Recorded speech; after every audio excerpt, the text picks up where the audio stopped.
सावन बरसे सावन मासे हो, बिजुली तड़पेला रोज। मम्मी गरजेली पापा के आंगे हो, बेटी भइली सयान। मम्मी गरजेली पापा के आंगे हो, बेटी भइली सयान। सावन बरसे सावन मासे हो, बिजुली तड़पेला रोज। मम्मी गरजेली पापा के आंगे हो, बेटी भइली सयान। बाहरे से आवेलन कवन पापा हो, बेटी लावेलन गोहार।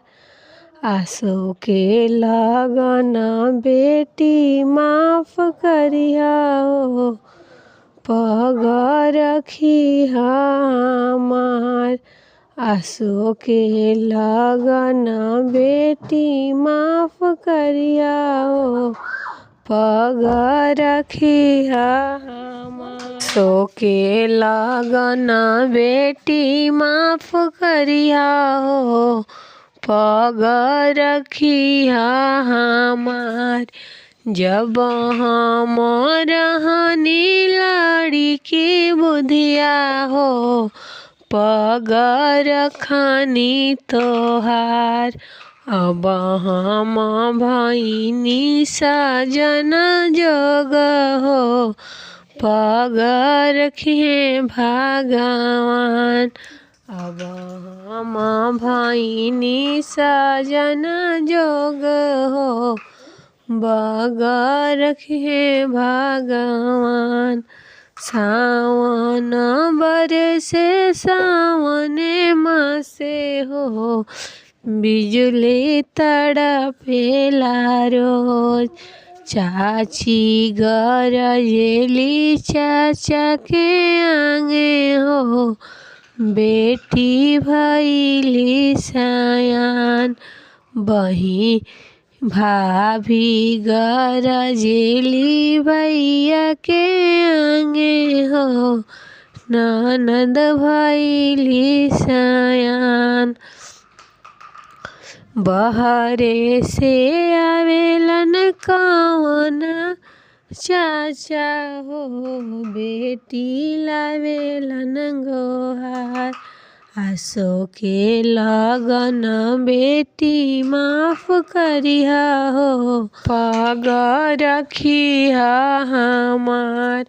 आसो के लगन बेटी माफ करिहा हो, इज्जत रखिहा हमार। जब हम रहनी लड़क बुधिया हो, इज्जत रखनी तोहार। अब हम भइनी सजन जोग हो, इज्जत रखिहे भगवान। अब हम भइनी सजन जोग हो, इज्जत रखिहन भगवान।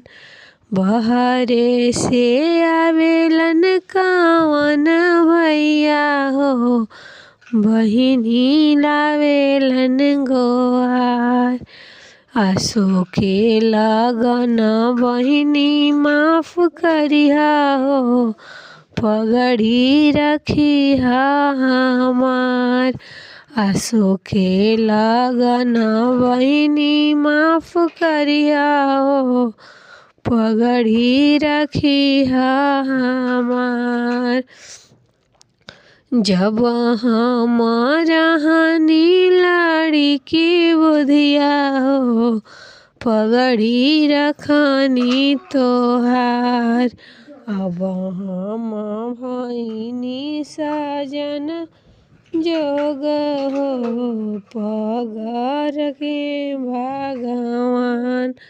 अब हम भैनी सजन जोग हो पग रखे भगवान। तिलक चढ़ाई पापा घर के लवटले हो रिया तर बैठे मन मार। तिलक चढ़ाई चाचा घर के लवटले हो ओरिया तर बैठे मन मार। घर में से निकलेली बेटी हो कवन बेटी सुनी पापा अरज हमार। घर में से निकलेली बेटी हो कवन बेटी सुनी चाचा अरज हमार। काहे लागी पापा हो रिया तर बैठनी काहे के मन मधुआय।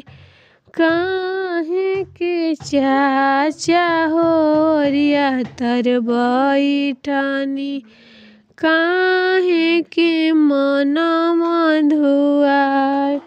इतना तिलक बेटी तोहारा के दिहानी हो मुखो न बोले ले दामाद। इतना तिलक बेटी तोहारा के दिहानी हो मुखो न बोले ले दामाद। इतना बचन जब सुनेली कवन सुभवा भेजी दिहली पटना बाजार।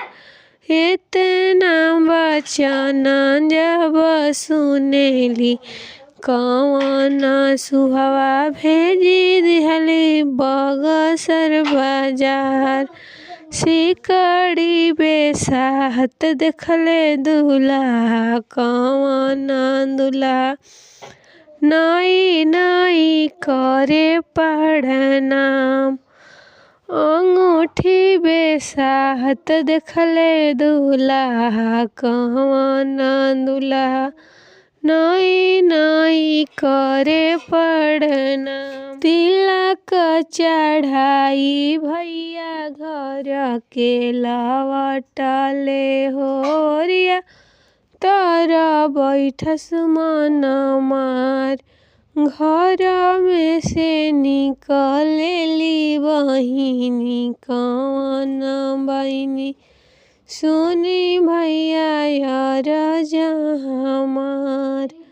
घर में से निकलेली बहिनी कवन बहिनी सुनी भैया अरज हमार।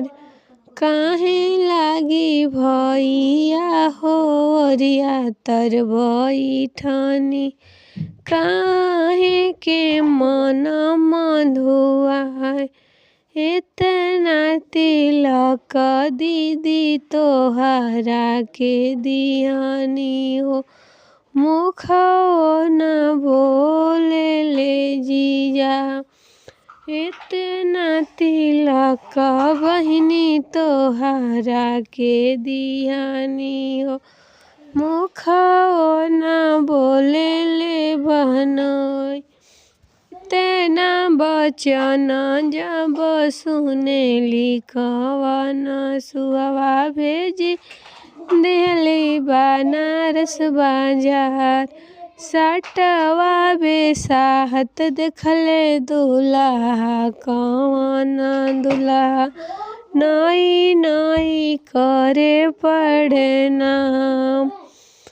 सटवा बेसाहत देखले दूल्हा कवन दूल्हा नई नई करे प्रणाम।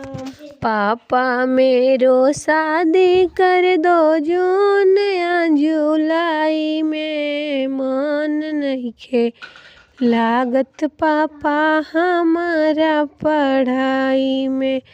पापा मेरो शादी कर दो जून या जुलाई में, मन नइखे लागत पापा हमारा पढ़ाई में। दिनवा कटेला पापा कॉलेज के पढ़ाई में, रतिया ना कटे पापा साजन के जुदाई में। भैया मेरो शादी कर दो जून या जुलाई में, मन नइखे लागत भैया हमारा पढ़ाई में।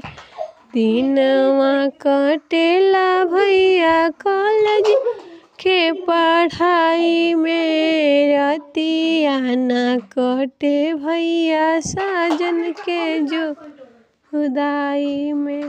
रतिया ना कटे भैया साजन के जुदाई में। चाचा मेरो शादी कर दो जून या जुलाई में, मन नइखे लागत चाचा कॉलेज के पढ़ाई में। दिनवा कटेला चाचा कॉलेज के पढ़ाई में, रतिया ना कटे चाचा साजन के जुदाई में। रतिया ना कटे चाचा साजन के जुदाई में। पापा मेरो शादी कर दो जून या जुलाई में, मन नइखे लागत हमारा पढ़ाई में।